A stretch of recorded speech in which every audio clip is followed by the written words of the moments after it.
بسم الله الرحمن الرحيم سلام الله عليكم ورحمة الله تعالى وبركاته داودياشنا كحرن channel كان إسماعيل عقيلة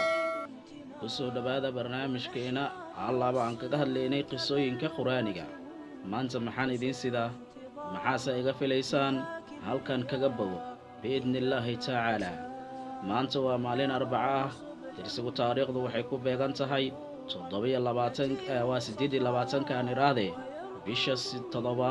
ee July ama Luulyo sanada 2021 barnaamijkeena ayaan gudagali doonaa hadduu Rabbi weyne raali ka noqdo kahor intaan barnaamijka gudagalin fadlan haddaad nagu cusub tahay subscribe saar si ay dhiirigelin inagu noqoto haddaad ka heshay muuqaaladeena ama barnaamijyadeena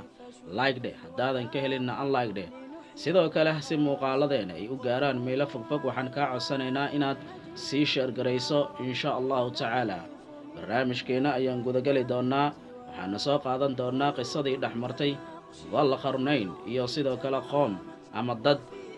sidee u dhacday qisadaas waa qiso cajiib ah alla ilahe haddii aan halkan idinkugu soo gudbiyo wax badan aad ka faa'iideysaan nuxur aad u weyn ay ku jirto insha Allahu tacaala balse waxaan marka hore idin leeyahay barnaamijyadeena iyo sidaad u aragteen waxaan idinka codsanayaa in qaybta fariimaha aad inoogu reebtaan insha Allahu tacaala mar kale qofka inoogu cusub waxaan ka codsanaynaa inuu subscribe saaro si ay dhiirigelin inoogu noqoto haddaad ka heshayna like dheh haddaadan ka helin unlike dheh sidoo kale si muuqaaladeena meelo fogfog u gaaraanna sii share garay muuqaaladeena insha Allahu tacaala qisada aan ku soo qaadan doono dalqarnayn iyo qoom isaga uu la kulmay ayaa waxay ku yiraahdeen marka dalqarnayn oo Yaajuuj iyo Maajuuj waxay fashaadinayaan dhulka qarash miyaan ku siinaa si aad u yeesho dhexdeena si aad u yeesho tayd ama xaduud ama sayd markaas wuxuu ku leeyahay marka dhageyso waa nuxurka ugu muhiimsan wuxuu leeyahay waxa rabbigayga uu isiyay ama imakaniyay baa ka qeyr badan waxaad sheegaysaan oo idinka aad leedihiin waan idin siinayaa laakiin muxuu u raaciyay bal eeg waxaad igu kaalmaysaan ayuu leeyahay awood si aan dhexdiina u yeelo teedsaan u yeelo leeyahay markaas ayaa wuxuu dalbanayaa biro si uu u kala gooyo seedkiisa uu kala sameeyo wuxuu leeyahay markuu intaas sameeyo dabow shidayaa dabki markuu shida afuufuu leeyahay ilaa dabkaani ay wax ugu noqdo intaasi markuu maraayo ayaa waxaa dhacday in sidii uu ugu sameeyo marka sidaa daraaddeed ikhwaani markaas wuxuu raacinayaa tani waa naxariista rabbigay oo isiye hadday imaanayso naxariista rabbigay naxariistiisana wuxuu leeyahay uu hadalkiisa ku gabagabeynayaa hadda waa mid xaq ah ama dhab ah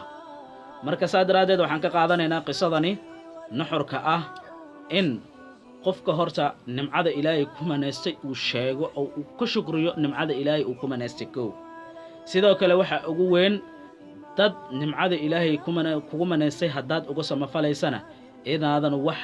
xujo ah aadan ku xirin ama qarashaad ha ahaato ama wax kale ha ahaato si aad waxaas ugu fuliso inaysan dhicin sidoo kale waa nuxurka guud ee aan ka qaadanayna qisadani dalqarnayn iyo qoomkii waxba aanan fahmaynin suuradda loogu hadlay ayay halkaas cadaynaysaa guud ahaan asxaabay barnaamijkeena maanta intaas ayaan ku soo gabagabeynaynaa